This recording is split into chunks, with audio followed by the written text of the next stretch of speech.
سورۃ الفرقان کی آیت نمبر 30 ہے 30، قرآن حکیم میں سخت ترین آیات میں سے ہے، پارہ نمبر 19 کے پہلے پیج پہ۔ وقال الرسول یا رب ان قوم اتخذوا هذا القرآن مہجورا۔ نبی صلی اللہ علیہ وآلہ وسلم شکایت کریں گے کہ اے اللہ میری امت نے قرآن کو پیٹھ کے پیچھے ڈال دیا تھا۔ ہمیں تو بتایا گیا نبی علیہ السلام شفاعت کریں گے، انشاءاللہ ضرور کریں گے، لیکن شکایت بھی تو لگائیں گے، اور جب شکایت لگے گی پھر شفاعت کی انٹینسٹی کیا رہ جائے گی، اس کو بھی سوچنے کی ضرورت ہے۔ نبی علیہ السلام پوری زندگی قرآن قرآن قرآن قرآن۔ سورہ ال عمران کی آیت نمبر 103 ہے، وَاعْتَصِمُوا بِحَبْلِ اللَّهِ جَمِيعًا وَلَا تَفَرَّقُوا۔ اللہ کی رسی یعنی قرآن، وہ غدیر خم کی حدیث ہے صحیح مسلم میں، انٹرنیشنل نمبر کے مطابق 6225 سے 6228 تک۔ اللہ کی رسی اس کتاب کو کہا گیا، مضبوطی سے پکڑ لو اور فرقہ واریت میں مت پڑو۔ مطلب یہ ہے کہ بائنڈنگ فورس امت کے لیے فرقہ واریت سے نجات کے لیے قرآن ہے، تبھی کہا گیا نا کہ اللہ کی رسی کو پکڑو۔ بائنڈنگ فورس ہوگی تو پھر آپ علیحدہ نہیں ہوں گے نا۔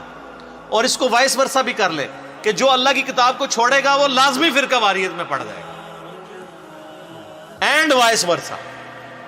فرقہ واریت کو ختم کرنے کے لیے کتاب اللہ کو پکڑنا ہے، اور اگر چھوڑیں گے تو فرقہ واریت آٹومیٹکلی ہوگی۔ اسی طریقے سے صحیح مسلم میں 2005 نمبر حدیث ہے، اللہ کے محبوب صلی اللہ علیہ وآلہ وسلم جب بھی کوئی تقریر کوئی خطبہ دیتے، چاہے جمعے کا ہوتا عیدین کا ہوتا، آپ علیہ السلام ہر خطبے کا آغاز اس سے کرتے، حمد و صلات کے بعد، فَإِنَّ خَيْرَ الْحَدِيثِ كِتَابُ اللَّهِ، آگاہ ہو جاؤ کہ بہترین کلام، بے شک سب سے بہترین کلام اللہ کی کتاب ہے، وَخَيْرُ الْهَدِي هَدِيُّ مُحَمَّدٍ صلی اللہ علیہ وسلم، اور ہدایت یافتہ راستہ محمد صلی اللہ علیہ وآلہ وسلم کا ہے، وَشَرُّ الْأُمُورِ مُحْدَثَاتُهَا، اور بدترین کام وہ ہیں جو دین میں خود سے داخل کر دیے جائیں، وَكُلَّ مُحْدَثَةٍ بِدْعَةٍ، اور تمام نئے کام بدعتیں ہیں، وَكُلَّ بِدْعَةٍ ضَلَالَةٍ، اور تمام بدعتیں گمراہیاں ہیں، وَكُلَّ ضَلَالَةٍ فِي النَّارِ، اور تمام گمراہیاں دوزخ میں لے جانے والی ہیں۔ یہ صحیح مسلم میں بھی، سنن نسائی میں بھی، ابو داؤد ترمذی ابن ماجہ میں بھی سکیٹرڈ فارم میں یہ سارے خطبے موجود ہیں۔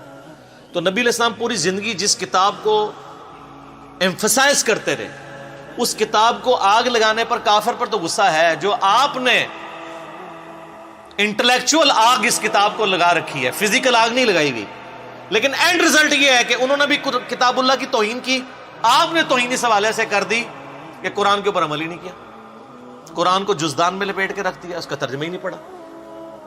اور یار کوئی گورا بھی آپ کو خط لکھے نا تو آپ 4 دوستوں کے پاس جائیں گے اس کا ترجمہ کروانے کے لیے، اور جو اللہ نے آپ کی کتاب زندگی آپ کی طرف بھیجی، آپ کے پاس یہ ٹائم بھی نہیں کہ اس کے ترجمے ہوئے میں۔ اگر آپ بریلوی ہیں احمد بریلوی صاحب کا ترجمہ پڑھ لیں، اگر دیوبندی ہیں اشرف تھانوی صاحب کا پڑھ لیں، اگر اہل حدیث ہیں تو جونا گڑھی صاحب کا پڑھ لیں، اگر آپ اہل تشیع ہیں تو سید فرمان علی شاہ صاحب کا پڑھ لیں، اگر آپ بالکل سادہ مسلمان ہیں، کسی کا نہیں پڑھنا چاہتے، نیوٹرل بندوں کا، تو آپ مولانا مودودی کا پڑھ لیں، اور اسی طریقے سے فتح محمد جلندری کا پڑھ لیں، وہ پڑھو صحیح، روند نہ مارو۔ تو قرآن کو انہوں نے آگ لگائی بھی ہے، اور آپ نے آگ لگائے بغیر قرآن بین کیا ہوا ہے، اور اس سے بڑھ کر یہ کہ انڈیا پاکستان بنگلہ دیش کا مولوی کہتا ہے قرآن ڈائریکٹ نہ پڑھنا گمراہ ہو جاؤ گے۔ یہ جو یہودی نما مولوی آپ کے ممبر پہ چڑھا ہوا ہے، اگر آپ کو کوئی یہودی عیسائی آ کے کہ قرآن نہیں ڈائریکٹ پڑھنا آپ گمراہ ہو جاؤ گے، آپ کہیں گے اللہ کا دشمن ہے، اور اگر مولوی کہتا ہے تو آپ کہتے ہیں سبحان اللہ بالکل صحیح کہہ رہے ہیں مفتی صاحب۔ تو اس کی پھکی میرے پاس ہے، ان سے کہ ہم ڈائریکٹ قرآن پڑھتے بھی نہیں ہیں، ہم تو احمد بریلوی صاحب سے پڑھ رہے ہیں کیونکہ ترجمہ انہوں نے کیا ہوا ہے۔ آپ بتائیں آپ کو قرآن زیادہ آتا ہے یا احمد بریلوی صاحب کو؟ تو کون سا بریلویوں کا مفتی ہے جو کہے گا مجھے زیادہ آتا ہے؟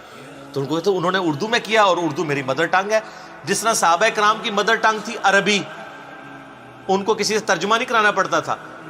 زیادہ تر صحابہ بالکل امی تھے، ان پڑھ تھے، لیکن ان کی زبان تھی، ان کو سمجھ آتی تھی۔ اب اردو تو ہماری اپنی زبان ہے نا، اردو سیکھنے کے لیے تو ہمیں کسی مولوی کے پاس جانے کی ضرورت نہیں ہے، اور اگر مولوی کے پاس جانا ہے تو سب سے بڑے مولوی نے ترجمہ کر دیا ہے احمد بریلوی صاحب نے۔